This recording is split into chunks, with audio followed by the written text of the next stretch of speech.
Shabbat Shalom.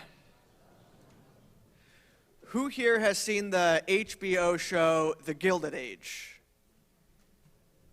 Well, if you haven't seen The Gilded Age, that's your homework, because it's a really wonderful show. It's been 3 seasons, and season 3, I have to say, is probably my favorite season. My wife and I watched it when it aired just a couple of months ago or so.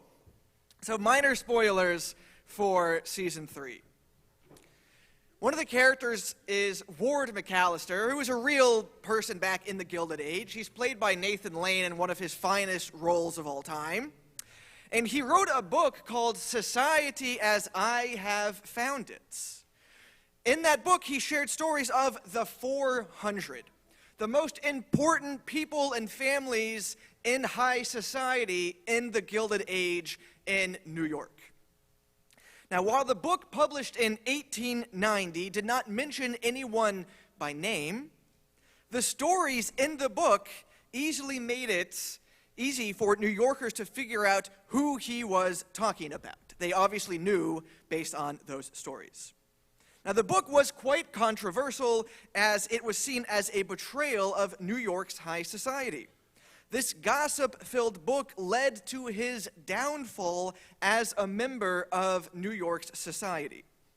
2 years later, in 1892, he shared the names of the 400 publicly in an article in the New York Times.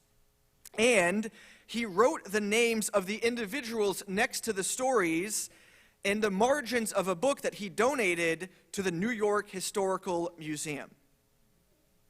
So why was this book published? Why did Ward McAllister feel the need to spill the beans on all of the people in high society? Well, in short, we have a phrase for that, schadenfreude, the pleasure derived by someone from another person's misfortune. Human beings, that's us, we love learning about someone else's life, their problems, their faults. It's okay. And this joy that we get from prying into another person's life, when we write about it, when we share their most embarrassing moments, it did not just start in the tabloids. It didn't just start with Ward McAllister nearly a century and a half ago. Our tradition, the Jewish tradition, traces this impulse to shame others all the way back to this week's parashat. Parashat Noach. We read, Vayar Cham Avi Chanaan et ervat Aviv v'yaged lishnei echav bachutz. Cham, the father of Canaan, saw his father's nakedness, and he told his 2 brothers outside. Now, this moment takes place after Noah and his family get off of the ark, and the first thing that Noah does is he plants a vineyard so he can have wine. He's obviously missed the wine. He gets quite drunk, goes into his tent or whatever it was, and he's naked. Cham, his child, goes in there. He's not really a kid. The rabbis say he has kids of his own. He's an adult. He walks in there, and he immediately rushes out and tells his brothers. Philo teaches us that Cham's behavior is a grim reminder about how certain people live a depraved and malignant life that treats people with derision and contempt. It is a terrible thing for someone to judge the misery of others as though one is a chastising judge. What happened here in our story was even worse, for it is repugnant for any mind to delight in the involuntary misfortune of another. What Philo is telling us is that mocking others erodes our ability to have compassion on our fellow human beings. A little bit later, the Ramban in Nachmanides tells us that when Cham saw his father's nakedness, Cham's transgression in the incident was characterized by the son's disrespect for his father. Instead of covering up his father when he saw him there lying naked, Cham ran off to report what he had seen to his brothers. Furthermore, Cham despicably told Shem and Yefet about Noach's shame in front of other people so as to mock his father. He did this publicly. This is the significance of the adverb outside, bachutz. Onkelos, the translator who translated the Torah into Aramaic, actually used the word beshukah. If we know Hebrew, shuk is the marketplace. He's saying that he actually went out into the marketplace and shared this shame in front of everybody that was there. And when Noah woke from his drunkenness, he realized what his son Ham had done to him by revealing his embarrassment in public. What Ramban is teaching us is that gossip transforms a private incident into public humiliation. And more modern, Rabbi Samson Raphael Hirsch says that when this episode took place, Ham was already father to several children. He should have known better. Yet instead of just telling Lamor, his brothers, what he had seen, he related the sight in detail using the verb vayaged. Ham described the whole episode before Shem and Yefet, painting a picture of the episode for them, elaborating every little detail that he saw. Now, I'm not going to go into some of the detail of what one of Ham's sons may or may not have done to Noach. If you're interested, you can discover this in Rashi or the Midrash. It's a little disturbing. I will just say that. But Ham delighted in the event, believing that this report would amuse the others. He thought his father's humiliation would be a form of amusement. People could laugh at his father. Now, Rabbi Hirsch goes on. He says, I've already explained that the words father of Canaan allude to the nation that would eventually emerge from this line and become sinful and corrupt.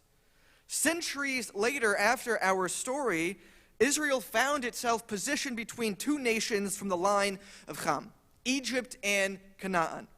While in Egypt they witnessed the social deterioration widespread in that land, and when they returned to Canaan, they saw the ethical perversions manifested among the people there as well. Thus, when Israel witnessed the downfall of these nations, it became clear that a slight, almost insignificant incident was the root of all of this corruption, namely Ham's disregard for his father's dignity. For all human success is predicated on the relationship of the family and the attitudes that children have for their parents. What Rav Hirsch is teaching us is that humiliating others today creates future generations filled with corruption and poor leadership. So why do we shame others? Why do we enjoy laughing at others' pain? When we shame others, we communicate that someone else is not worthy of our respect. Shaming behaviors make us feel superior to that other person, as well as communicate to them that we wish they'd be or act differently, without us having to actually talk to them in an adult way and take responsibility for our own feelings. The same way teasing is so often rooted in hostility, shame takes its energy from judgment and self-righteousness. Shame, in whatever form it takes, is a way to control that other person by using their deeply ingrained need for connection to threaten that person with disconnection. Today, thousands and thousands of years after the story of Noach, and nearly a century and a half after Ward McAllister wrote his book, shaming others has spiraled out of control. Even just a generation ago, not that long ago, an embarrassing gaffe might have been written up in the local newspaper or gossiped about in our backyard fences until it was just old news. But today is so different. The internet has eternal life and boundless reach, and victims of digital disaster must learn to live forever with the implications. Author Emily Gould reflected on modern shame in her 2020 The Cut article titled Replaying My Shame. Nearly 20 years ago in 2007, Emily, who at the time was working for the gossip website Gawker, appeared on Larry King Live on CNN with guest host Jimmy Kimmel. They discussed the so-called stalker map that was on the Gawker website, where one could track where celebrities were, the hotspots for celebrities in New York and LA and other places in the country and in the world, and how it made those celebrities feel uncomfortable to walk in their neighborhoods, to go out and have a life. Well, the interview did not go well, and Emily was humiliated on television, but it did not stop when those cameras stopped rolling just 3 minutes into the interview. Even years after she left her job at Gawker, the clip of her talking to Jimmy Kimmel appears on Reddit and other public forums every so often, with people reaching out to her, sending her private messages, and commenting on those posts, hurling insults and sharing names too awful to repeat here. Gold reflected, quote, "I am never allowed to forget that this moment existed for long. It seems that whenever I'm about to, it just pops back up in my feed. A new acquaintance, a nurse about to draw my blood, or a fellow parent on the playground will narrate it to me from memory as they piece together why I look so familiar. An interviewer will use it to introduce me to an audience as I sit there waiting for them to mention that I'm an author, that I've written multiple best-selling books." It's hard to quantify how many people have watched that clip. Page views being the fudgeable metric they are, but just one version on YouTube, and this was 5 years ago now, has 3 million views. Just based on initial viewership of the live show, it's the largest audience that she has ever reached in her entire career. And in likelihood, it will remain so. This short clip from 2007 changed Emily's life. She continues to deal with post-traumatic stress that has caused both physical and emotional anguish. Complete strangers have only one perception of who she is as a human being, refusing to accept that she has grown in her life, and that clip did not represent who she was or who she is today. And Jennifer Jacquet, an assistant professor of environmental studies at NYU, wrote in her book, "Is Shame Necessary? New Uses for an Old Tool?" The speed at which information can travel, the frequency of anonymous shaming, the size of the audience it can reach, and the permanence of the information separate digital shaming from shaming of the past. Emily Gould is just one of the many who have experienced shame due to the speed of our modern world. And today, social media is the #1 platform for online harassment. In a Pew research from just 4 years ago, 2021, nearly 41% of all adults living in America have personally experienced some form of online harassment. The largest and the most vulnerable group is Gen Z, those in their late teens to late 20s. 64% of Gen Z have experienced online harassment, with 48% of them, nearly half, stating that it is more severe, including physical threats, stalking, sustained harassment, and sexual harassment. Being the victim of a public shaming today has the potential to ruin your life, financially, emotionally, and physically. And in the most extreme cases of online harassment, we have seen far too many stories of young people taking their own life and adults losing their livelihoods. Shaming others, whether for enjoyment or for more nefarious reasons, has become easier and more popular and more dangerous than ever before. And our sages, nearly 2,000 years ago, were aware of the dangers of shaming others. Rambam, the Maimonides, who lived nearly 1,000 years ago, says that it is forbidden for a person to embarrass their fellow Jew. He says that our sages said in the Talmud, a person who embarrasses a colleague in public does not have a share in the world to come. That if we humiliate someone publicly, they don't get a chance to go on to Olam Haba. He says, therefore, a person should be careful not to embarrass a colleague, whether they're of greater or of lesser stature. He goes on and he says, we should not call anyone by nicknames. We should not take pride in their shame. We should not disgrace our teachers, our Torah scholars, or anyone. So how can we protect ourselves and others from all of this online harassment? Number one, the easiest but also the hardest is try not to engage with the online trolls.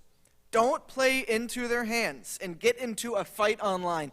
I know it's so easy to just write something to someone who you don't agree with and call them a name, but just hold back. Close your computer, turn your phone off.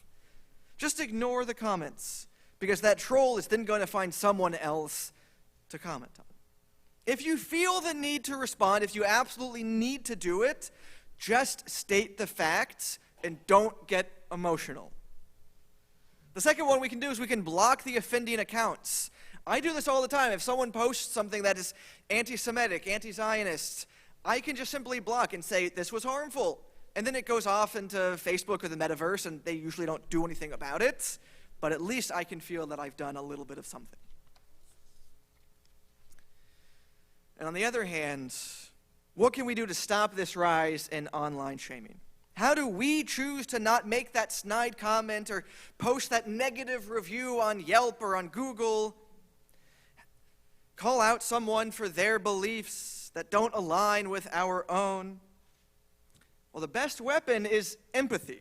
Now, that might sound simple, but it's not. If we tune into our empathy, we can understand just how painful it is to hear those shaming words. If we've resolved not to cause harm to others, we can use this empathy as a way to turn off the instinct to shame others, and as a reminder to choose kinder words when we need to communicate. We can practice the art of checking our words before speaking them, especially when we feel disgust, anger, or hurt. Are the words that we're about to say or write, are they helpful? Are they true? If not, then with practice we can choose not to say them or write them at all and instead consider what it is that we really want to communicate. The Talmud teaches us that when Abaye, one of our sages, asked Rabbi, with regard to what mitzvah are those living in Eretz Yisrael particularly vigilant about, Rabbi answered, quote, they are vigilant in refraining from humiliating others. Let us all here today or watching on the live stream continue to walk in the footsteps of our ancestors, refraining from humiliating others. As the rabbis say, every life is considered to be an entire world. When we choose empathy over shame, love over hate, we have the ability to save countless worlds. Shabbat Shalom.